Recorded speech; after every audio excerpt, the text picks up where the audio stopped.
Hey, it's Max. With the advent of the X'Trapolis 2.0 coming to Melbourne this week, I've had a sudden spike in motivation to finish my old mock. I left that old design in an unfinished state for various reasons, but now I had no excuse not to finish it, and trust me when I say that this design gets interesting. I'm yet to build this in real life, and these are all renders made using Bricklink Studio. And of course, if the Department of Transportation wants some promotional material, I'm all ears. The last time I made a video on the train, the mock-up for the final design was the latest, most accurate, and in many regards only thing I had to go off of as a reference. But now, of course, with an almost finished train making its way down from Ballarat, and trusty Gunsel's capturing its every angle, I've had a wealth of information to use for my updated design. After firing up Studio, I decided that the best course of action was to start with a clean slate, so I began by rebuilding the train from the ground up, or rather top down. I initially ended up with a very similar design to my original 2.0, however, after this point they could not be more different. Since the mock-up was in a confined warehouse and a limited number of people were allowed to see it, I had a hard time finding images of the train from every angle. This created some guesswork for the original design, not least with the positioning, and more importantly, scale, with features like doors and windows, which is where I like to begin when designing most things. After fiddling around for a bit, I ended up with the same layout of windows and doors as my original design, except that I had decided to extend my new design out by over a stud at each end over the original to better match a future project I'm working on. I also shortened the windows by a plate, which I would have done on my original design if I could do it with one piece, because it looks cleaner that way. You can't win it all, and I think that the trade-off is absolutely worth it, as it now looks much better in terms of proportions as well. I contemplated trying out 5 stud width doors, but I already knew what a complicated design process I had ahead of me, so I chose to stick with the 6 stud width and left the appropriate gap for when I added them later. Next, I added the top trim. I experimented with a few different trims, but ended up going with my original design because I could not come up with a better version at the time. The thickness of the blue stripe and the positioning of the slopes also matched pretty well as it was. A detail that I did not capture on my original design is the slanted top half of the walls. I had angled it at the bottom, but I neglected the top because I knew I was going to be redesigning the train anyway, and I wanted to give myself an easier time. That time to redesign has of course come, and to create that angle I had to employ some creative methods. The top half of the windows and doors was brick-built vertically, but I knew that I could not attach any meaningful form of pivot without making the walls at least twice as thick. My old design had very little interior space because of my shoddy design work, and to make sure I didn't end up with a similar mess, I employed my good old friend, the bar and clip method, the same one that I used on my X'Trapolis 100's walls. This meant that the top and bottom halves wouldn't line up exactly, and being pedantic, the curve should be lower down. It's already a mess as it is without me shifting the whole thing down by 1 or 2 plates. The technique also created walls that were only a brick thick, a far cry from the 3 studs of the previous version, not to mention more structurally integral. To incorporate the bars and clips successfully, I needed to attach them to snot sections on the upper wall. To create the snot sections, I had to detach the windows from their base, so they're almost floating in a way. Despite what it may seem, I have great confidence in this design for when I do build it in real life, whenever that may be. I unfortunately had to make the top of the walls 2 studs thick to allow the snot sections to attach to the rest of the wall seamlessly. This isn't anywhere near as big of an issue as it would have been at the bottom though, because it ends up around the roofline which would have had pieces there anyway. To differentiate my 2.0 from my 100, I used a different set of angles for the walls, making the top half as subtle as possible, while keeping the top trim roughly in line with the peak of the angle. It would have been nice for the trim to be thinner like the real train, but I'm working with Lego here. Following this, I added the doors. I ripped them almost 1-to-1 from my original design since they worked so well. I especially love how they stick out by half a plate. I made a few tweaks to the top section, and it was a bit of a head scratcher attaching the bottom section. I ended up using thin Technic lift arms as a stud inverter, which has the combined effect of moving it outwards by an additional quarter plate, making it line up with the top half of the doors better than it would have if it was at the same thickness. This design did require an extra layer of plates at the base, but it was the only design that I had come up with that was even that compact in the first place, and I'm glad I kept it like that because the extra layer really helped strengthen the bottom wall later in the design process. The next step was designing a chassis for the walls to attach to. I went for an 8-wide base, like both my 100 and old 2.0 design. I also used the same pieces to create the studless border underneath the walls needed to avoid collisions.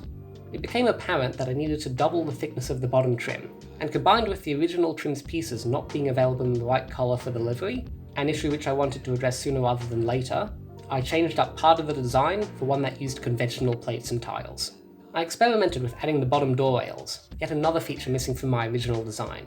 My first attempt used 1x2 tiles, but I predicted that this would create challenges when it came to the all-important livery. My second attempt used jumper plates. However, even at the doors, I needed to keep that top layer of the bottom trim a stud-free zone. The third and final design I tried used upside-down door rails, quite fitting really. The door rails are slightly shy of 1.5 studs wide, so it's also a less intrusive method compared to the other two, and the one I went with.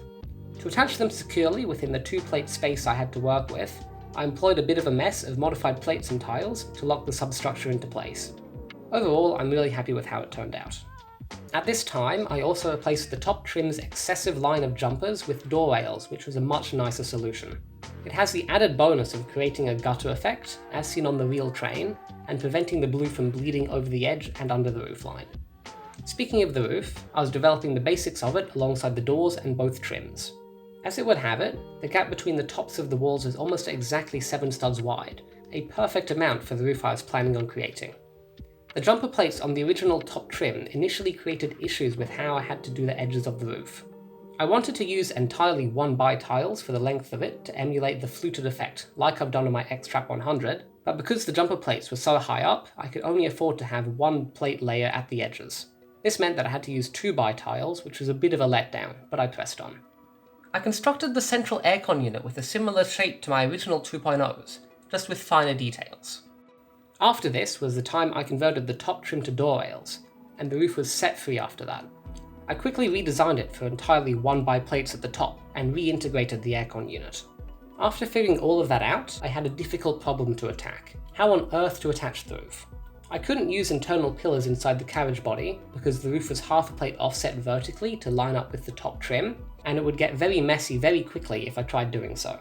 Instead, I experimented with a few variants of my 100's roof design, since this is effectively a modified version of its body, and to my complete surprise, I came up with a functional design. The tolerances on it are a bit loose, but I have my utmost confidence in it. And as usual, I tried to make it removable to the best of my abilities. Tying into the completion of the basic outline and attachment of the roof, I created the gangways at either end of the carriage, or at least the portal to the gangway. My original 2.0's gangway design was thrown together quite hastily as a band-aid solution, so I wanted to spend a little more time figuring out the new one. The biggest hurdle of the new one was integrating the slight angle of the walls seamlessly. My 100's gangway is an absolute mess of pieces, mainly because of the tubes, and since I wanted to design a proper concertina for the 2.0 later on, I wanted to do the gangway justice. The overall design ended up being fairly simple, all things considered, and I love the subtle detail of it narrowing near the base, like you see on the real train. To fix the half-plate gap to the roof, I ended up adding a 1-stud snot section hanging down from the roof to seal it all up. Up until this point, I'd been using my 100's bogies, since they were conveniently lying around. But I knew if I wanted to progress any further on the train, I had to finally create the 2.0's bogies, not in the least to give the people what they want, in this case airbag suspension. Using some quite handy close-up reference images, I managed to come up with an adequate design. It's not my most detailed bogie by far, trust me, haven't even seen the half of it yet, but it does the job and it gets the point across nicely. To attach it, I had to create a modified version of the door rail inverter, and I haven't actually finalised the design because it's been challenging figuring out the exact position of the bogies, because I believe they're not the same between carriages. For now, I'm just leaving the bogies where they are, because it's a pretty good approximation, and if I ever build it, I'll fix it then, same as I did with my 100th bogies. And so, with the majority of the train figured out, I moved on to the most unforgiving part of anything I've designed, the cab. This part of the process doesn't just include the cab, but also the area directly behind it, where stuff like the driver's door sits. To create the driver's door, I had to cut a hole in the side of the end panel, and to my unfortunate horror, the dimensions left behind meant that the door needed to be 16¼ plates high. To make up the quarter plate difference, I used a 2x2 hinge plate, and to make sure that the studs off the window didn't intrude on the wall above, I built the door upside down. In addition to the driver's door, there's also a side window. I neglected to put the window on my original design for whatever reason, probably because it would have been an absolute pain to attach it. I thought I might be able to get away with the transparent 1x1 tile on my new design, However, it didn't sit right with me, and I eventually spent forever fitting in a full 1x2x2 window, opting for the porthole design of the larger and squarer full window. With the rest of it out of the way, it was time for the show you've all been waiting for, the actual cab. From the beginning of the designing process, I was using the old cab to compare its dimensions with the new profile, so I had already had a taste of freedom and decided to reuse it. I had to heavily modify it to make it work with the new geometry, which, might I remind you, goes from 8 studs at the base to 7 at the top, plus the included difficulty of snot sides. I was contemplating angling the sides of the cab at one point to better line up with the rest of the train. However, my better consciousness decided against it. The base of the cab is a bit messy, but I remember spending hours trying to get it looking right on my original 2.0, and it's something that I'd rather tinker with in real life. Now that the cab was done and out of the way, all I had left to do was the undercarriage, roof, and livery. The undercarriage was surprisingly a breeze, thanks in part to plenty of videos from the real train moving slowly out of Ballarat.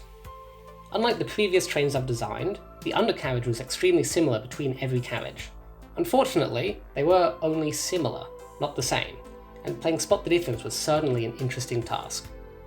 I luckily only had to do it 3 times, as the train is a mirror image of itself, although in a way it was actually more like 6, since I had to make sure both sides looked right. Speaking of the train's consist, it's an MC, TP, M, TP, MC configuration. Or for the people who only understand English, motor cab, trailer pantograph, motor, trailer pantograph, motor cab.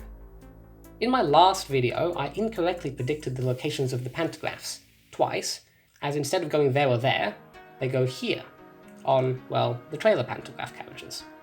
If you combine my 2 predictions, you could say that I was right. The pantograph leads me nicely onto the roof details. In addition to the aircon units and pantographs, there's also a lot of other stuff about. Fortunately for me, it's the same stuff in standard positions throughout the train, which made my life a lot easier. As with most of this stuff, I don't have a clue what most of it is for, but trust me when I say that I've asked around for this occasion. I did the roofs of the TP and M carriages first, because I still needed to integrate the roof with the cab of the MC carriage. To do so, I shortened its roof slightly so I could create a permanent fixed section at the front to integrate with the cab. I put what I believe is the cab's aircon unit on the permanent section, and the rest of the stuff behind on the removable section, including my micro attempt at the communication aerials. Lucky last, after all of that was finished, was of course the livery. Thanks to my careful pre-planning, it went relatively smoothly, with only a few hitches trying to get everything to attach. I used these new pieces, but unfortunately for the time being, they are only available in 2 shades of blue. Navy blue, which I've used all over the train, and also bright light blue, which I have not used. This creates a bit of a clash, but with time I will either change or mix around the colours to integrate it better. The last real hiccup I had was around the cab, where I had to leave a bit more than I would have liked as the default blue colour due to the slopes near the bottom, as well as the side window, which I had to colour as one solid piece, but I think I've pulled it off well enough. As a side note, similar to the pantograph, I made a prediction in the last 2.0 video of how I thought the livery was going to be handled, considering that this is the first train in PTV livery with an even number of carriages. And to my surprise, I was right. The livery is like any other livery, with a bit of a weird bit in the middle where it's mirrored. Once the livery was done, so was the train. Or so I thought. I still had the issue of the missing articulations. If I ever build the train in real life, I will likely create custom articulations that work. But for now, I decided to design a quick and nasty brick-built display version with grille tiles. It's not great, but it's something. And with that done at last, so is the train, for real this time. And speaking of real, if you want to make this mock become a reality, consider chucking in a membership for the channel. A huge thanks to Jay for doing so. Thank you so much to everyone for 1,000 subscribers. It truly means a lot. Thanks to Tazzy for providing the pictures used in this video. I tried sleuthing out the 2.0 after the transfer, but they had shoved it in a shed. Thanks to Straya Trains for allowing me to use his pictures of the mock-up. And it goes without saying, thanks to you for watching, see you next time.